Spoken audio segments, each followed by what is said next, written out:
More on the border crisis now. Speaker of the Arizona House of Representatives, Ben Toma, joins me. Ben, you've seen the steps that Texas is taking to try to slow the flow of illegal immigrants. What's it doing to Arizona? Well, glad to be with you to talk about this important issue. Exactly what you said is what it's doing, which is that more people are moving, more of the traffic itself is moving here, including, of course, those dangerous aspects of it, like the cartel activity, the human trafficking, drug trafficking, fentanyl, just awful things that are really pressuring us. And just so we're clear, I stand with Texas. I think Republicans stand with Texas in general in this state because we totally understand what they're up against and why they're doing what they're doing. But we've got to call out the fact that Biden has failed our country on securing the border, and we're now paying the price. Why does nobody in Washington seem to care?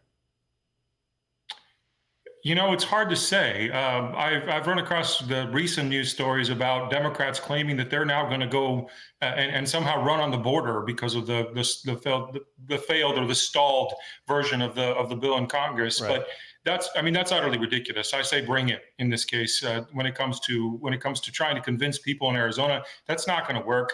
Look, as Speaker, I do have a plan. I'm working on a bill to prohibit any taxpayer-funded welfare or health care for illegal immigrants, because we can't allow Arizona to become like California.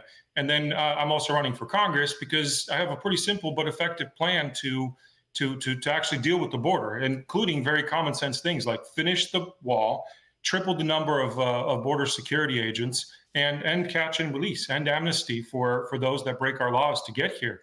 I honestly can't answer for you why Congress has failed to act. But it's clear that Democrats are in control largely, and they're the ones to blame for where we are. Well, the Biden administration says the president is considering executive action now to try to get a handle on the situation at the border. He could have done that 3 years ago. Well, right. I mean, we're having this conversation because of the actions of the president and the action of the administration up to this point, right? Their policies are what landed us where we currently are. And that's the reality of where we are. So now, all of a sudden, they realize that there's political pressure. I mean, our governor here in Arizona has recently stated that, sort of talked tough, if you will, on the border, but she hasn't actually done anything. At the end of the day, that's my experience with Democrats on this. They created the situation. They created the humanitarian crisis, among all the other things that we're talking about. And now they're trying to reframe it in some way without actually doing anything to solve the problem. The Speaker of the Arizona House of Representatives, Ben Toma. Ben, thanks very much for being with us. Thank you. Appreciate it. Hey, Sean Hannity here. Hey, click here to subscribe to Fox News YouTube page and catch our hottest interviews and most compelling analysis. You will not get it anywhere else.